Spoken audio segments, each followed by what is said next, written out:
Manipuri Wari Pampi Channel na tabiri bapumnamakku amana taramna oksari ngasisu mayam gi ngayhak pothana na bagidamak anauba Manipuri horror story amakak puduna laksari horror story asige maming Downhill Dazzling hairiba horror story sige writer Laishram Arun Singh hauzik taminarasi mayam gi ngayhak awa pothana na bagidamak puduna laksari ba anauba horror story Downhill Dazzling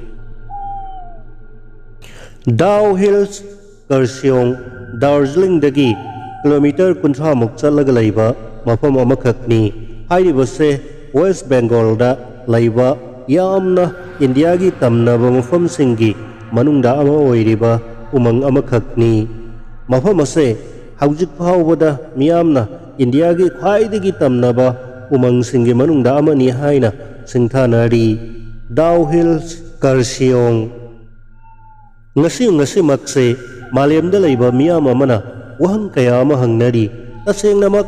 budpret atama tamnaba haibasibo tasengnamak thokpa jala masibo asengba laibra kana amana haidi andabisasni umnamak tawsinaba sasinaba ngaktani adubo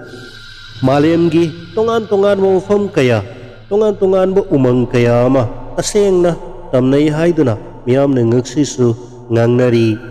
mayam adugi manungda West Bengal gi Darjeeling dagi kilometer 30 muk chatlaga laiba Karsiong gi Downhill su amani mafam asida tasengna thokiba thawdok kaya amagi tongan ba wari kaya ama linari miyam nasu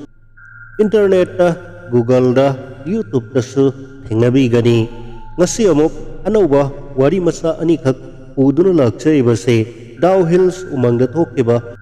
wari ani khakki samlappa paudamni Downhills umangda British matamda saramba ariba school amakhak lay Elizabeth Boys School hairiba school asida satra masing yamna tammi school ase British matamda lingkhalamba yamna kuiraba school ni adubo matamda panba sarkar na school sibo semjin sajinduna ngasi su adumak lairi school asida winter vacation ningthamthagi matamda unyamna taba maramna ningthamthagi suti thaba matam adudani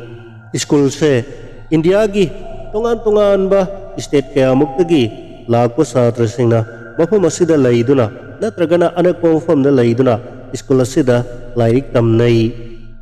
winter vacation gi matam aduda anakpada laiba satra singdi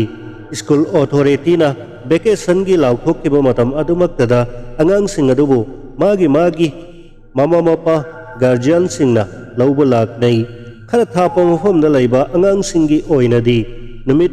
nini humni sontharaga laknabana ayambani Siribas kauba Maharashtra dagi nupa masa amasu mahaki guardian singna school dagi lauba lakpa ngairi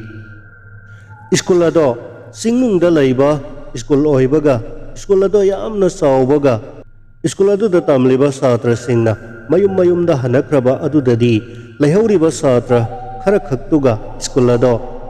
hangi pumsiksi i matamadumakda Siribasna mahakna yumda salamdaida library dagi lauruba lairik singado hamjilamna nabugidamak school manung aduda sanglaklamni matamado nungthil namidang wai talakni mahakna library da lairik ado hek hamjilamlaga thorakpada library gi rek marumdagi Siribas mahakku hanjin kaurakki Siribasna mahakki mamanabana mahakku langna gadaboy tauriboy ningduna kanano mibu kihan base fatabani ko torolao kanano hairaklamni mahakna adumna hek haiba loibaga mahakki nakalda lairiba rekki lairik singado godrong ningkhairakki mahakna khangchen senduna karamba mahakki mamanabano masaktadi khangaurage matagum khangchen chengsalubadadi kanamata leiramde Siribasna yamna sauna mase yamna sumdaba thabakni ko library yana khangkhradi soidana punishment fangani ko haiba tanja adumaktada library adugi thong marumdagi kanagumba ama leptuna laibado Shribas na urami aduga Shribas somdala o hairakpaduda Shribas na masakta khangawrage matagum khangchen chanthorakhi Shribas na mahakki mamangda sialiba mamanaba ado kanano masak khanglage matagum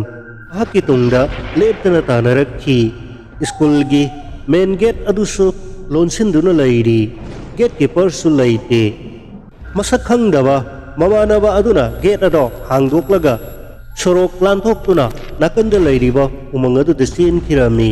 Shribasu sauningba amaga loinana gate aduda chenthoraklami arapadagi gatekeeper na kanano thokribadubo karamba satrano haiduna lauduna laihowi adubu Shribas na kaimata tadana sakhangdaba mamanaba aduna sienkiba maikai adumda tanaraklami umang aduda asum maki mamangda mamanaba sakhangdaba aduna sielibado mahak urami mahaksu leptana sauningba amaga loinana tanarakli haniyamna tanarakbagi matungda makutta singjang paiba mapining thina setaba nupa ama thengnarami mahakna Shribas pu khamlami imungo umang asida sangkhigano na khudong thiba tagani wado karimata thoidana Shribas na yamna sauningna mahakki mamangda sieliba sakhangdaba mamanaba adubu tanarakli khara sielabagi matungda sakhangdaba mamanaba do sap leptuna laikre Shribas na nang kanano namaido karigi lolibano nahakki okhum tupiado nauthou somdon silo namaido karigi lolibano airakhi matamaduda sakhangdaba mamanaba do mamayado mangolamda onsilakhi adubu thangnaba mikupta hek urubada Shribas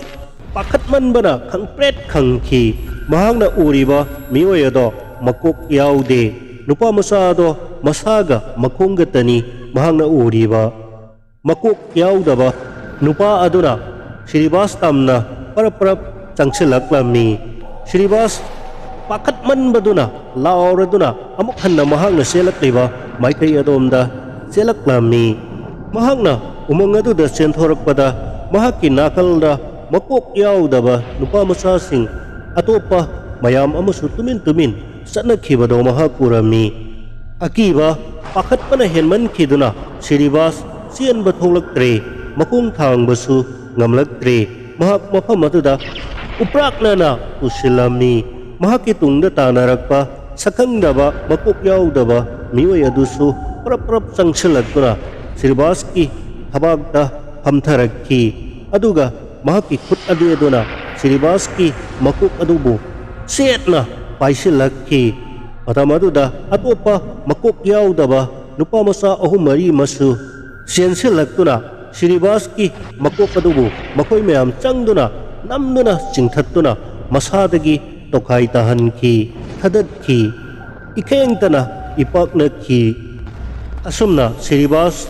umang aduda thawai thaki mahak school adudagi mangkhiba amadi school adudagi panglaplaptana umang adugi matai amadagi sina phangkhiba pawase matamaduda leibak sinba thungna loina khangnakhi ngasi phawbada Dow Hills umangda makok yaudaba nupa masa mayam ama puisat chatli haibase ngasi swatumak ngangnari anisuba wari asina pangkui dringai sahi manga muki mamangda thokhiba warini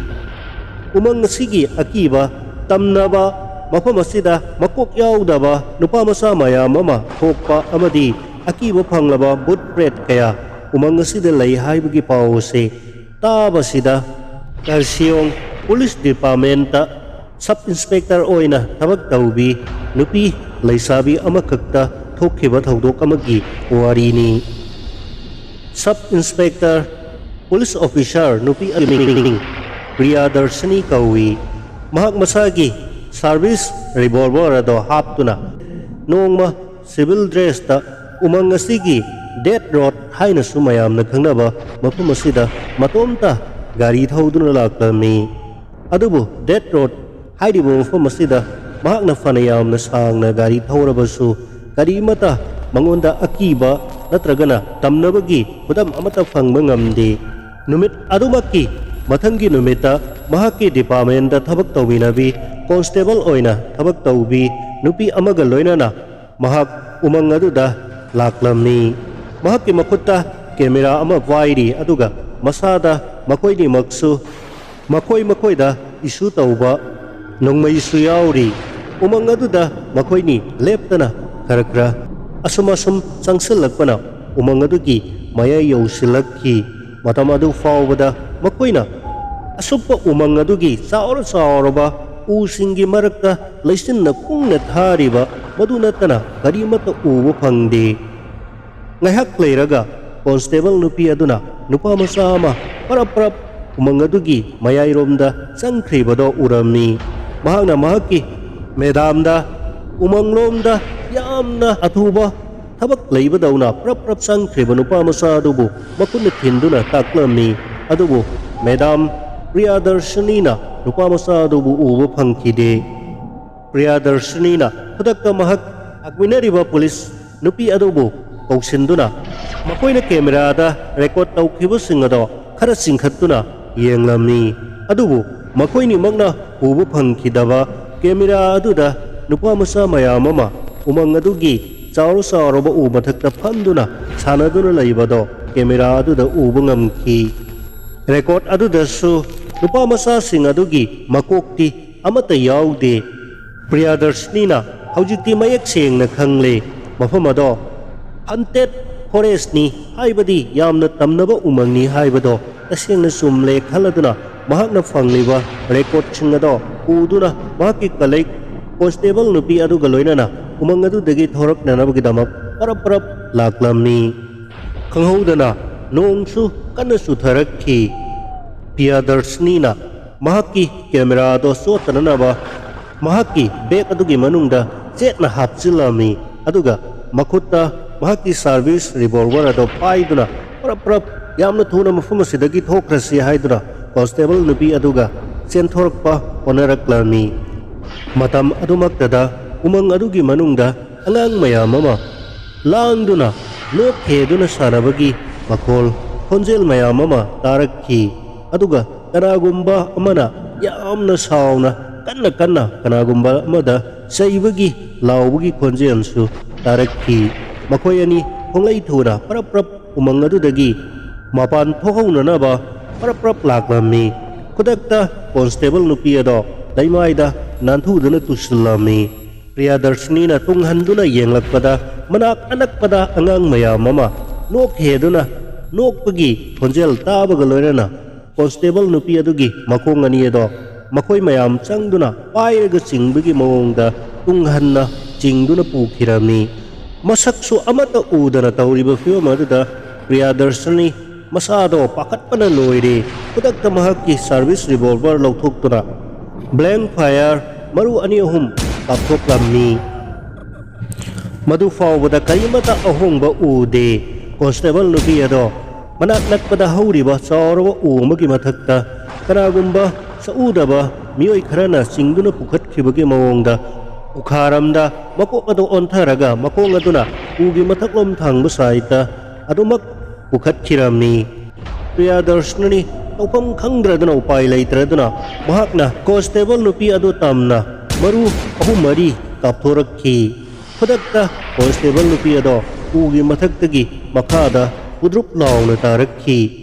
ꯄ꯭ꯔꯤꯌꯥꯗꯔꯁꯤꯅꯤ ꯃꯅꯥꯛꯇ ꯆꯪꯁꯤꯜꯂꯒ ꯅꯨꯄꯤ ꯑꯗꯨꯕꯨ ꯍꯧꯗꯣꯛꯈꯤ꯫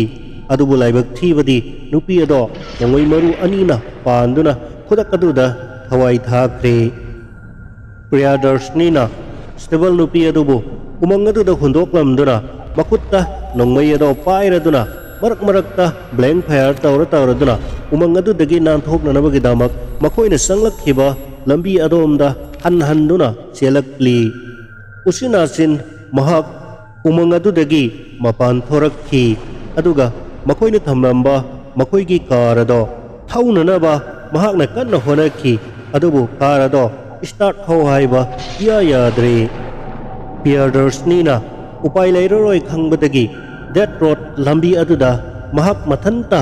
ꯌꯥꯝꯅ ꯀꯟꯅ ꯆꯦꯜꯂꯛꯂꯝꯃꯤ꯫ aduga mahaki nongmay adusu marak kap tuna chelaklammi Haniyamna chelakabagi tungdadi gari ama thengnaduna mahaki thawaisu hingahore madugi matungdagidi umang aduda thokhiba asengba thodokching ado mahaki camera na record tawkhiba amadi mahakka sangminaruba constable nupi aduna sikhibagi wari aduna mayam pumnamakta umang ado haunted place amani haiduna lauthokhi aduga mafum aduda mi sangbasu matam kuina ating bathamduna lakhi ngasi makti umang asida mi sangbada kaidokna atingba adumadi leitre haibabu miyamna mafum asida ngasisu adumak ki hangoinari mafum ase haunted place amani haunted forest amani haibadumadi malemgi amadi India da laireba mipum khudingmakna mafum asida amuktang sangduna mafum asigi tamnai hairibasibu asengba asumbra mafum asida makok yaudaba nupa masa mayam ama satli hairibasibu asumbra haibadudi ngasisu ikaulangna yengningli amadi khangningli